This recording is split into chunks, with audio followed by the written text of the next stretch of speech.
Ladies and gentlemen, this is big. This is the first ever episode of the Elliot Loney podcast, and today I was joined by my great mate who also coincidentally happens to be one of the brightest up-and-coming stars in the world on the tennis scene. His name is Thanasi Kokkinakis, and he has beaten Roger Federer, he has played Rafael Nadal, Novak Djokovic and Andy Murray, and he talks candidly about his experiences on the tennis tour and some of his hopes and aspirations post-tennis in this podcast, and he is a very worthy recipient of the first guest to this show.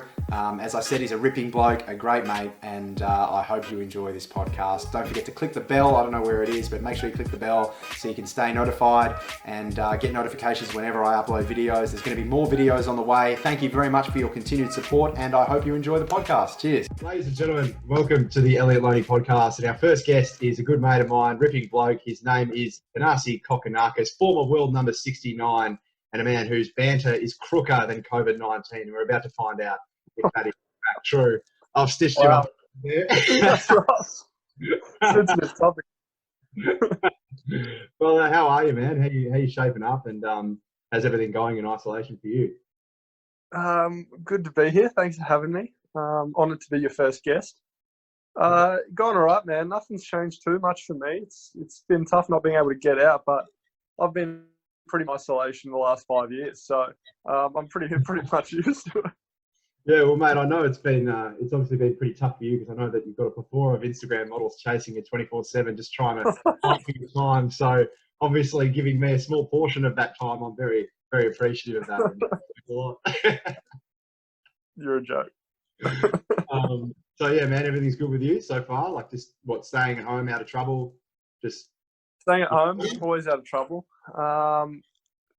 Nothing crazy exciting going on. I mean, I'm pretty limited as to what you can, or I think everyone's pretty limited as to what you can do at the moment.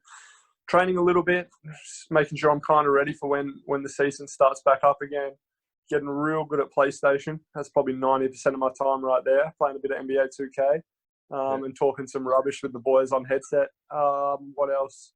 Got my license, big thing, so I don't have to use you as an Uber driver anymore.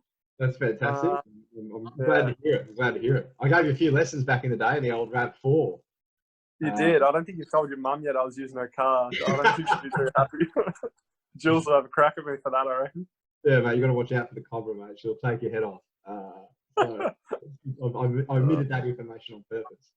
But let's get stuck into the nitty-gritty stuff of it because it's obviously great to have you here and there's a lot of people interested in what you have to say. First and foremost, I want to start with the beginning of your tennis journey. So, like, how did you even discover tennis, and what was the defining moment there? Like, how old were you? When did you first pick up a racket?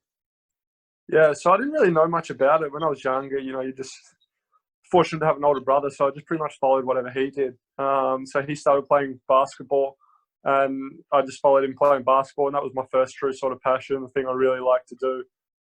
Still love it to this day, but that's what I started sort of in my sporting career. And then, yeah, he was getting tennis lessons as part of, he was playing for the summer school sport, tennis, and he kept losing. So my dad's like, no, we gotta fix this. So my dad being super competitive as well, he started getting my brother some lessons. And after a while, I think after basketball, I had a basketball game one day.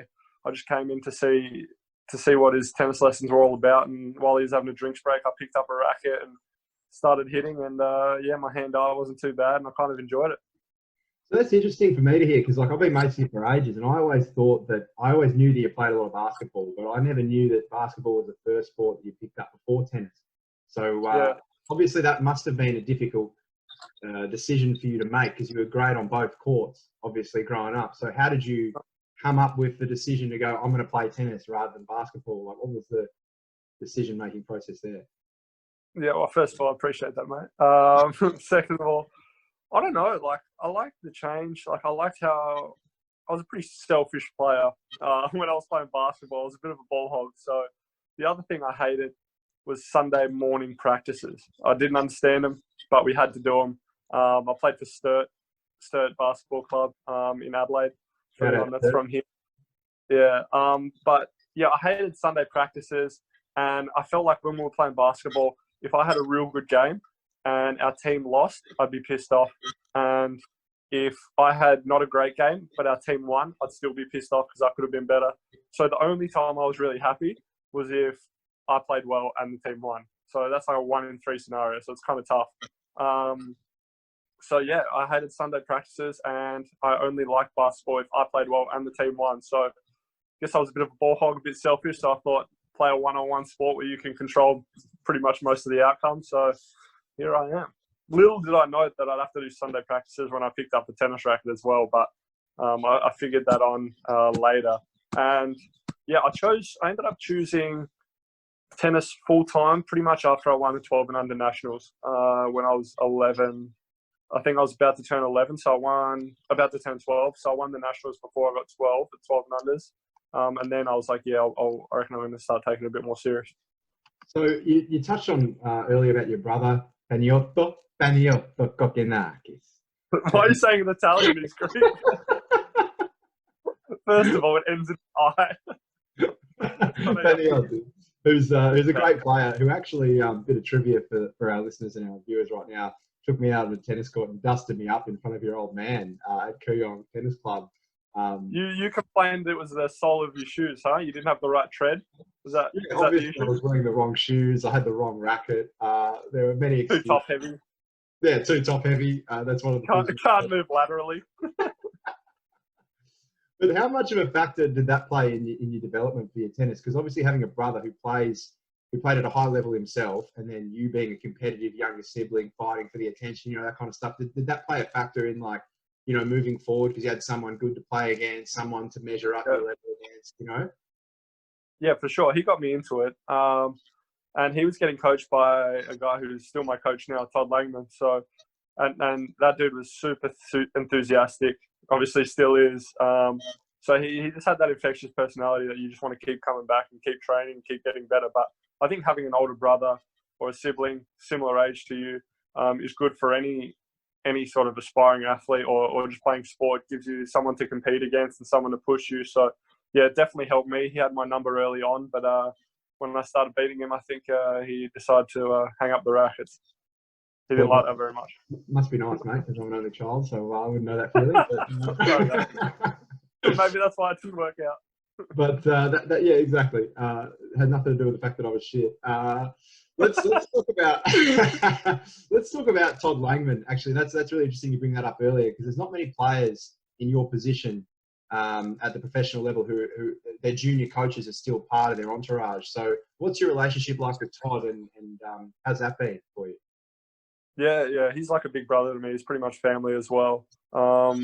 Seeing him up to 3 times a day at some points when I was younger. Coached me since I was 7.5, 8. And yeah, one of his best mates, Todd Lay, another Todd, I work with them both, and I have for a long time now. So it's good having someone in your corner you trust that much. He's more like family than a coach to me. So more than anything, you can have the best coach in the world, but you want to have someone that is going to back you 100% and be with you through the trenches. So he's that guy for me, and yeah, I love him. Yeah, that's it's good for you here. I've met Langers, and he's a hilarious guy, and he's fun to be around. Yeah, there's no one else like Langman. So shout out to Langman if you are watching this. He's a great coach and a good guy. So that's really interesting, man. Because I was going to say, one of the other things was I've seen a lot of interviews with athletes in high profile positions, and they always not all of them, but a lot of them will attribute their success to a mentor or someone who's been really pivotal in their junior success. And for you would say that is someone like Todd, or that is Todd. 100%. He's been a massive part. Sorry. I was just going to say, or is it someone more obviously I know that Trev's been very supportive, and I know that your family's been very supportive. Trev being your dad, a lot of people have been very supportive of your tennis. So that I feel like with you, there's more than just one person who's been very influential and pivotal in your tennis journey. 100%. I think obviously family's a massive part in anyone that has success or any athlete trying to come up. So I'd say it's almost a split between my family and Todd. I wouldn't have been able to do it without either one. So both of them equally as important to each other. Obviously, Dad to give me the old financial backing when I'm younger definitely helps. Tennis isn't the cheapest sport, so thankfully the man invested a little bit, and hopefully I've started to repaid the favour a little bit lately. But yeah, Well, he's so got those never two ending Mikey matches. kid now, Big Trev. Huh? He's never Yeah, ending never mind Mikey that. kid. Yeah. Strutting around in a full-piece tracksuit, Yeah. getting a bit of confidence, walking around his office. No, I'm kidding. So you said earlier the 12 and under nationals was like a big defining moment in your junior career. When was that the time that you noticed, oh, actually, I've got a pretty ominous forehand and I can slap a few winners around the court here? Like, when did that enter the dome? When did you realise, actually, I've got what it takes to play at a professional level? Because for people who are watching this who don't understand tennis, I personally believe it is probably, if not, honestly, one of the hardest sports to make it in. So for a young kid to decide or realise that he's good enough to not only make it, but crack the top 100 like you had, was there some sort of moment where you were like, whoa, I've got what it takes? You don't really know. Like, I think whenever you're trying to be serious about a sport when you're younger, you say all these things like, I want to be number one, I want to be top 100, I want to represent Australia. But a lot of those things are just words, and you don't really believe it until you take like all the steps needed to kind of get there. So as you're going along, you just tick off a lot of checkpoints. And obviously everyone develops at different times, but you obviously develop a lot of checkpoints and get through a lot of checkpoints on the way, whether it's like get through a nationals and then make an Australian team and make a 16 and under team. So, I mean, I started my first overseas trip when I was 12 and under, so I knew I was around the mark, especially in Australia. So I knew I was one of the best in Australia. So if I'm one of the best in Australia, I'm hopefully not too far off being like decent on the world stage. But yeah, there's a lot of good players coming from every country. So I think when I started to realise that I was probably going to be pretty decent was sort of around 14. I got my first ATP point, which was pretty young to get a first professional ranking point. One of the youngest people ever in terms of the men's side.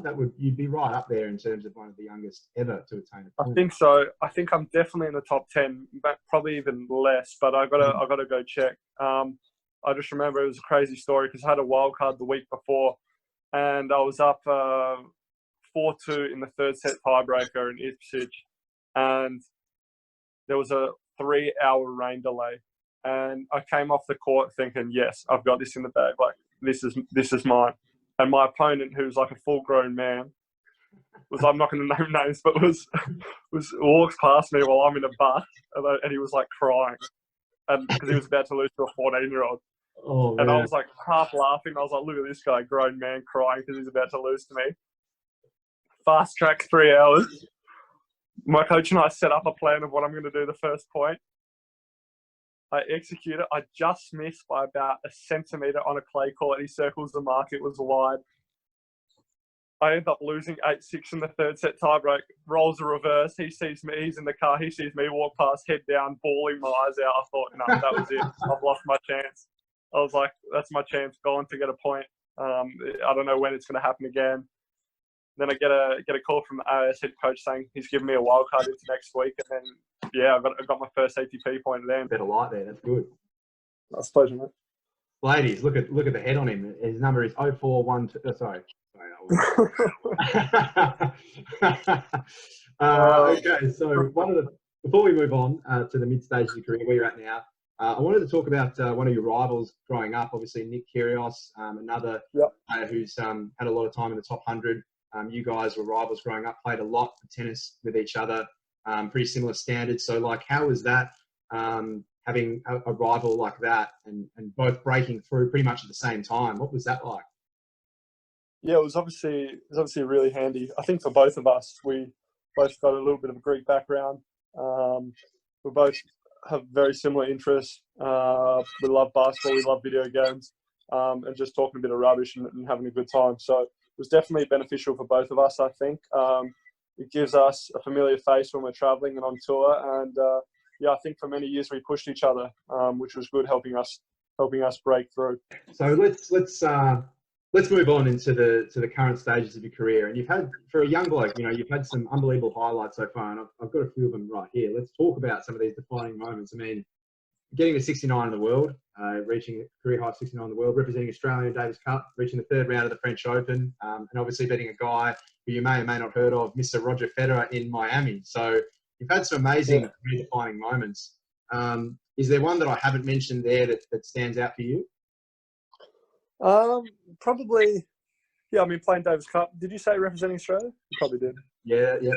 You can My bad. get on that if you'd like. It doesn't have to be. Short-term memory. I'm pumping up my own tyres. Unbelievable. What's another good one? Oh yeah, being in the Olympics, Rio Olympics. That was pretty sick. Yeah, So that's probably up there. Yeah, just representing Australia, playing a lot of Grand Slams. Yeah, just stuff you think about doing when you're younger.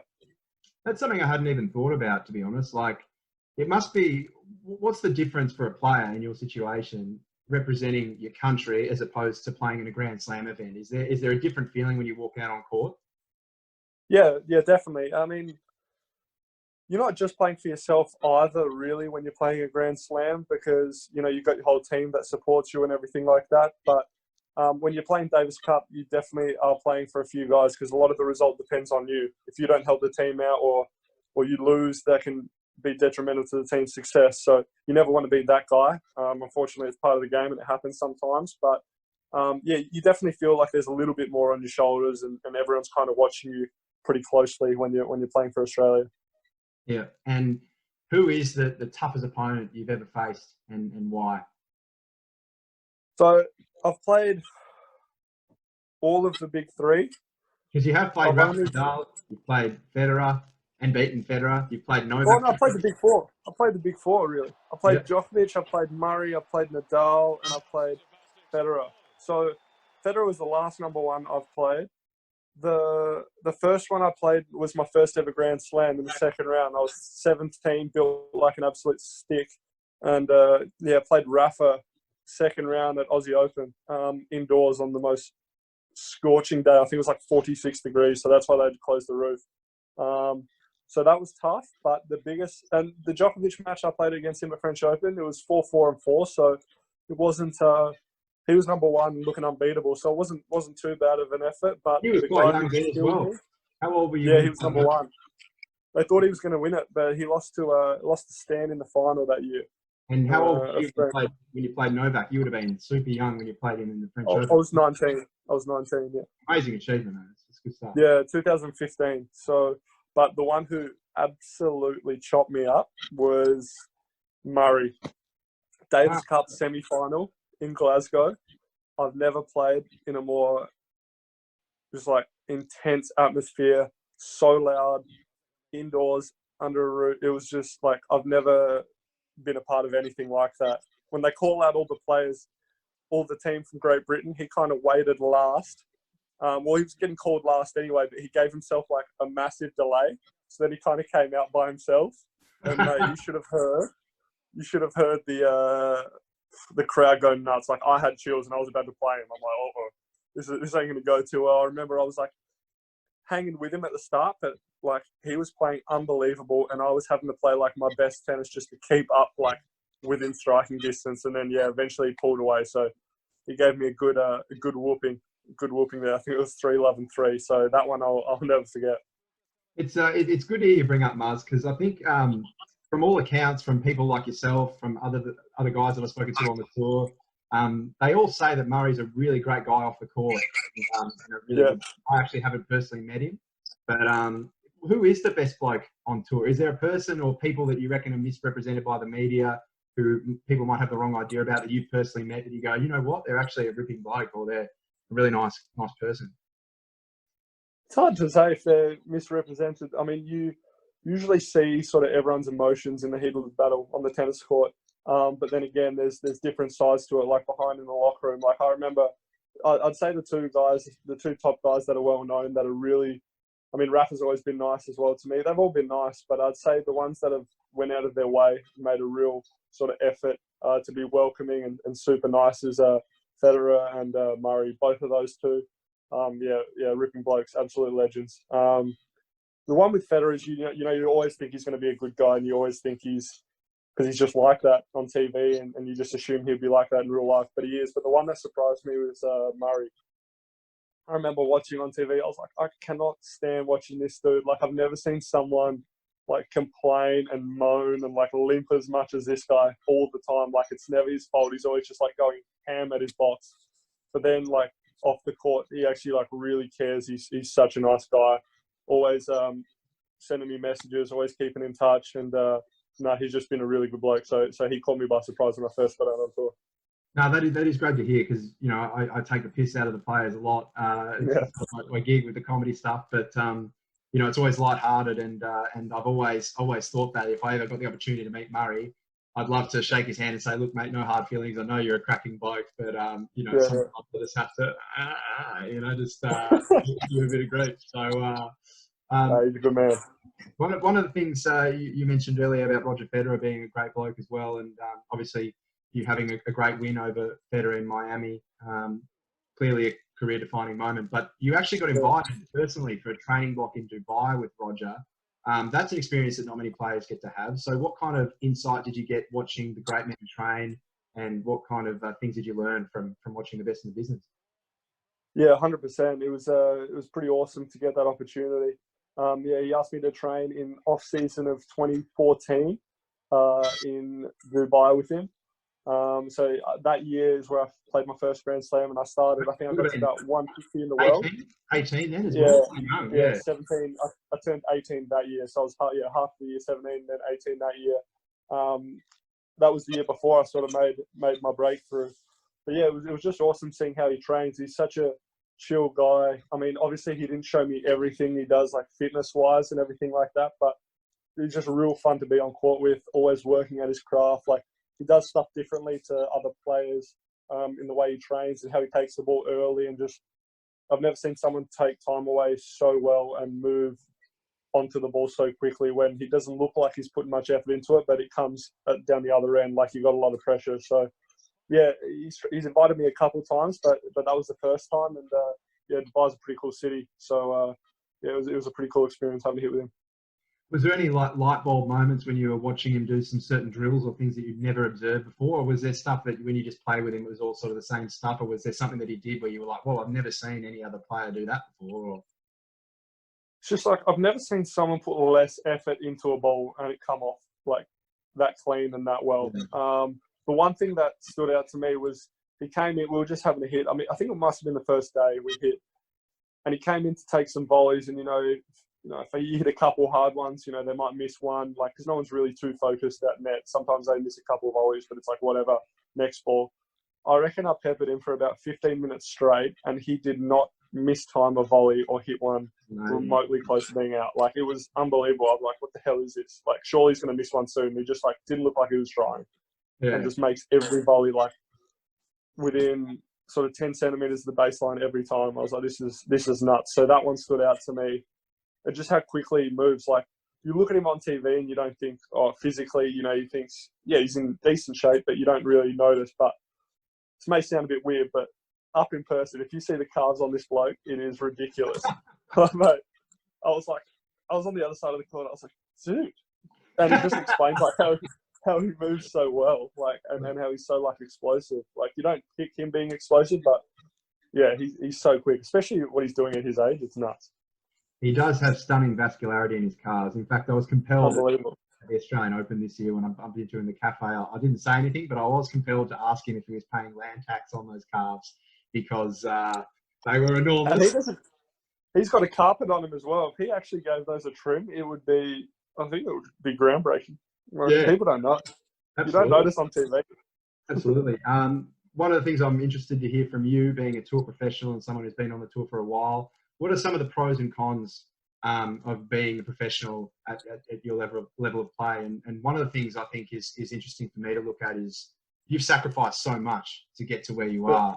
And a lot of your mates have had the opportunity while studying to party and let their hair down a lot. And you probably haven't had as many opportunities as a lot of your friends. Has that been difficult for you growing up? Yeah, I've found a way at times to do it. That's why I started I know we've had a couple, so when you said it that seriously, it made me crack up. Yeah, look, man, I'm trying to be earnest out here. Look, you're young. No, well, I was fortunate enough to not. It's pretty tough to finish school the whole way while actually being at school. while you're trying to make it as a tennis player. And I kind of broke through early, so I knew that I had to. When I was at school, it was just too hard to stay there while trying to do assignments and then come back and pick up where we were left off. So I think halfway through year 10 or halfway through year 11, I ended up doing distance education. So I ended up finishing year 12 and finishing school and all that. But it was, I definitely missed out on a couple of things. Like I didn't do schoolies. So I was kind of curious as what that would have been like with a couple of my mates. But, that sort of stuff with school, you kind of miss those relationships. And as much as everyone says they hate school, I actually kind of looking back enjoyed it. So many social moments just with all your mates, just having fun, going through different lessons, different experience, excursions, all that, which you kind of look back on and you kind of miss. But yeah, I wouldn't really change what I did. Seeing the world and having the ability to earn money a lot earlier than a lot of my mates, not having to go to uni yet at least, to make a living as well as part of it. So it was just just a lot of experience. Just people see me on TV. I know that's pretty cool as well, especially when you first start out on there. You go into the best countries and the best cities in the world playing and competing. So yeah, you're able to earn money and go to unbelievable spots and have good memories there as well. So that's a pretty sick aspect of it. The downsides are not all the time where you go into these cities you're allowed to actually explore it as if someone would on a holiday. A lot of times it's to the hotel room, to the court and back, unless you lose early, in which case maybe you have a day to explore or you're off to the next tournament and trying to get a better result because it means you haven't really done well that week. So where it starts getting pretty tough on the road is if you're having a few weeks where your results aren't going as well as you'd like, then the pressure starts to build. You start to question yourself, and that's where it gets tough on the road. But that's why you need to have a good team around you that keeps you level-headed and keeps you focused. And I think that's how you have success. But yeah, there are a lot of perks and a lot of negatives. So much travel, being away from family, jet lag every week, playing in different conditions all the time. Obviously, takes its toll on the body. But yeah, it's probably a different life to what people think back home. Yeah, absolutely. And it is good that you have that support network with Todd Langman.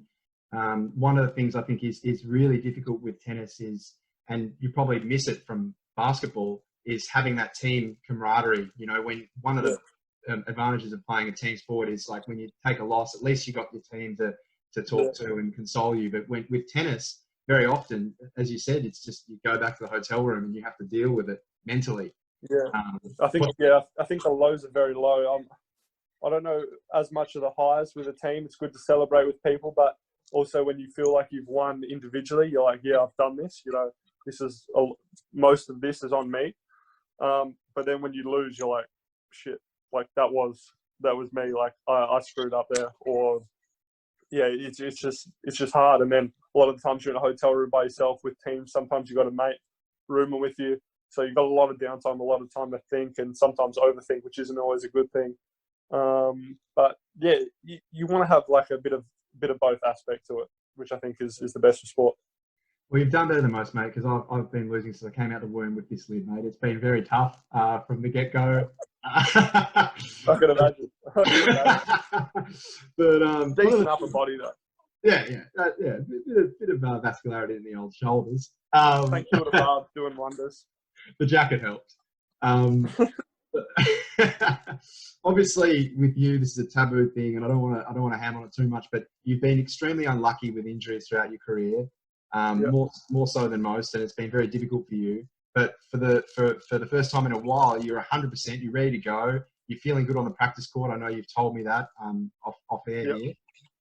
So what's it like being ready to go? You know that you're at a level where you can make an impact on the tour, and then something like COVID-19 comes along and forces you to stop playing. Like what's that like? That must be devastating. Yeah, it's pretty crazy. I mean, I had to have a bit of time off at the start of the year anyway because of glandular fever. So I guess there's a silver lining if I'm having time off tour, so is everyone else for once. So it's I guess that's maybe one positive to see. I can't play, and neither can anyone else. But yeah, it's definitely a tough time. As a tennis player, you're not contracted. sort of as a yearly salary. Your main income is prize money. Obviously, you've got sponsors as well, but you don't have like a pay a certain amount of sum for the year. So a lot of your money is up to you actually playing, competing, and winning matches. And when you're not able to do that, when your body's actually feeling all right, it's a tough part. But I guess all I can do is stay positive mentally, stay sane. I don't think I'll see anything like this.